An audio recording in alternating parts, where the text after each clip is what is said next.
Or the cars? You film in the cars? Yeah. How come? Sorry? How can you film in the cars? I don't know. I'm just wondering, because it's a police building and you're taking pictures. Sorry?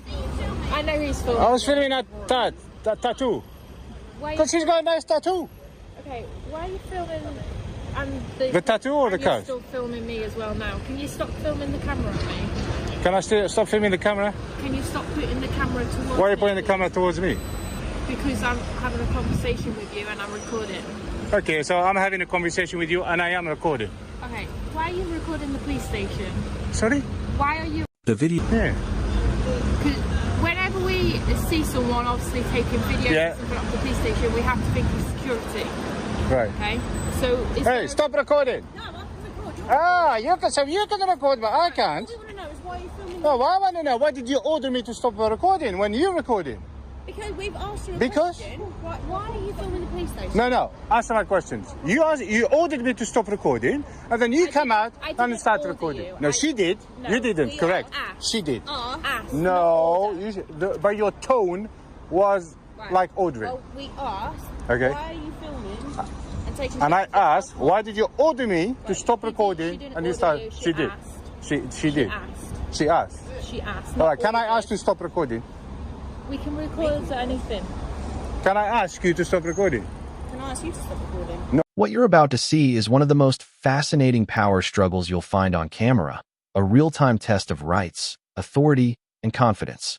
And it all starts with something as small and innocent as a tattoo. But don't let that fool you. This encounter rapidly escalates into a high-stakes standoff between a lone auditor and uniformed officers who, frankly, aren't quite prepared for someone who knows the law better than they do in this video. We're diving into a moment where two worlds collide. The police, whose job it is to maintain security, and the public, whose right it is to hold them accountable. The tension doesn't come from violence or aggression. No, it comes from something far more uncomfortable. Being questioned by someone you can't intimidate. Why are you filming me? Because I'm having an interaction with you. Right, well, because I like police stations. You like police stations? Yeah. Okay. And now, because I'm having interaction with you. So it kind of goes around in circles, this silly thing, isn't it? See, this is a major security What? for us, a concern, okay? Why? When people take pictures of police stations. The only major security you should be worried about is the public security, not your own.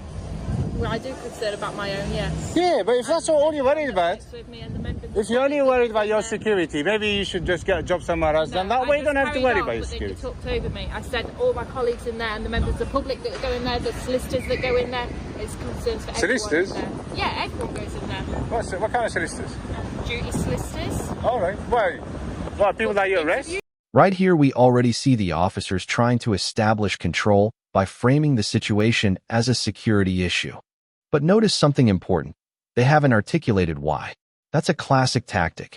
Use vague language like security to justify scrutiny without providing actual legal grounds. The auditor, however, doesn't take the bait. He keeps the officers talking, keeps them committing to a position, and most importantly, forces them to explain themselves. This is exactly where their confidence starts to slip, and the interaction becomes less about safety and more about discomfort with being filmed. And you have to wonder, if the police can film you without permission, why does the lens suddenly become threatening when it's pointed? Police station. Have you got any ID on you? ID? Yeah. Hang on a second. Oops. What kind of ID are you looking for? Any photographic ID? Photographic. Oh, what's that? There you go. Do you want it? It's not very funny, is it? Well, it's not very funny asking me for my ID if I didn't do anything. Well, it is. It's a security concern, and I can ask anyone for that. Well, I'll be honest with you, that's the best ID I can give you. You're not going to get a better ID than this one from me. What's in your bag? What's in my bag? Have you got any ID in your bag? Have I got ID in my bag? Yeah. This is getting silly, man. It's getting very silly. Have you got any IDs? Yes, I do. If I throw this on the floor, will you find me now? I can do, yes, a little. Yeah, but it wasn't mine originally. Oh, you know, I'm going to have it. I wouldn't be surprised if if you ask me for my ID because I threw this on the floor, although it's not Are you mine. known to police? Am I known to police? No, you're not listening. Are you known to police at all? No, just anyway, lady, sorry, what was your shoulder number again? Are you known to police? Am I known to police? Like, how do you mean? Does the police know of you? Have you ever been arrested? Have you ever been stop searched or anything like that? What about you? Have you ever been... I'm asking you a question. You don't need to ask the question back to me. Well, I also don't need to answer either. This is the first major contradiction. The officer says, "Stop recording," but immediately begins recording him. It's a double standard we see often in these encounters. The police are comfortable observing the public, but not always comfortable being observed themselves. Legally, the auditor's right to record is rock solid: public property, visible building, no restricted signage. Yet the officer frames his perfectly lawful behavior as suspicious. This moment highlights a key truth. Being uncomfortable is not the same thing as having reasonable suspicion. And the auditor calling it out instantly shifts the power dynamic. Yeah. So are you known to police? Yeah, I am known to police because I'm employed by them. Yeah, any convictions? If we had convictions, we wouldn't be working for the police. Yeah, you can. A lot of police now, they have convictions of the joint, apparently. Ones, but not BT. Any disciplinary, anything waiting? Any complaints? Really? Is that just for you, or is that her as well? I can't speak for Becky, but I can speak for Hey, her. Becky, any disciplinary actions waiting? Now this is where the interaction gets almost comedic, but also legally revealing. The officer asks for ID without any lawful basis. In the UK, unless you're driving, under arrest, or subject to a specific statutory power, you don't have to identify yourself. The auditor knows this, so he hands over a random card as a playful jab at the overreach. The officer doesn't find it funny, but that's the point. If you're going to request ID without cause, expect questionable compliance. And again, watch how quickly security concern becomes the fallback excuse when the officer can't name an actual legal power. This is textbook mission creep, stretching authority to cover. Am I being detained? We can detain you. No, am I though? Because it's one.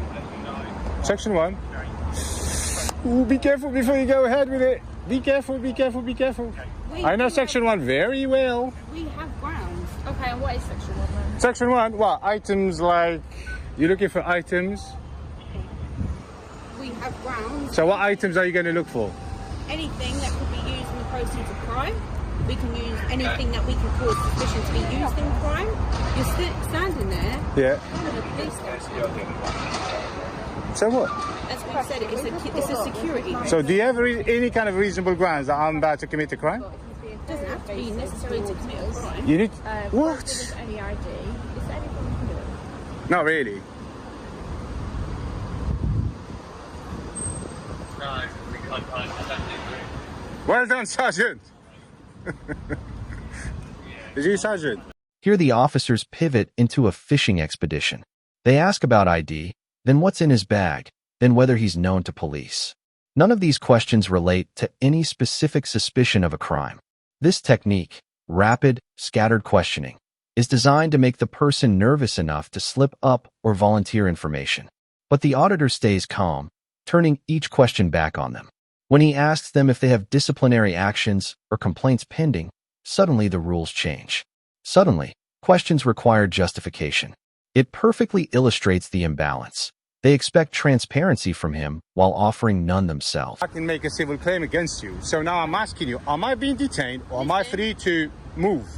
You can free to move if Thank you. At least you made that clear. I hate it when police officers don't have the guts to respond to that question. So now, this is consensual. I can choose to stay here and talk to you or I can leave. Okay. Right, now, okay, I'm going to continue talking to you. Okay, That's do you it. have any ID on you?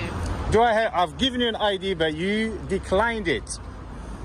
What's your name? There's not much more I can do to you. Here. What's your Would name? you like it? What's your name?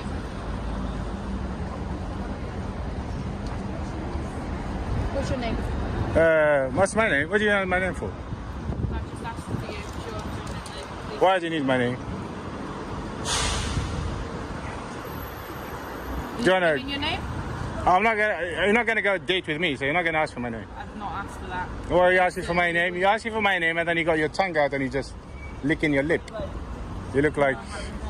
Exposes the officer's real aim. They're trying to retroactively justify their suspicion by digging for a criminal history. If they can get him to admit arrests or prior stop searches, they can claim the interaction was reasonable from the start. But legally, that's backwards. Past behavior cannot create present suspicion without a specific reason. The auditor flipping the script by questioning their own disciplinary records is brilliant. It highlights a truth many forget. Police misconduct is statistically far more common than citizens realize. And if they expect the public to answer uncomfortable questions, why should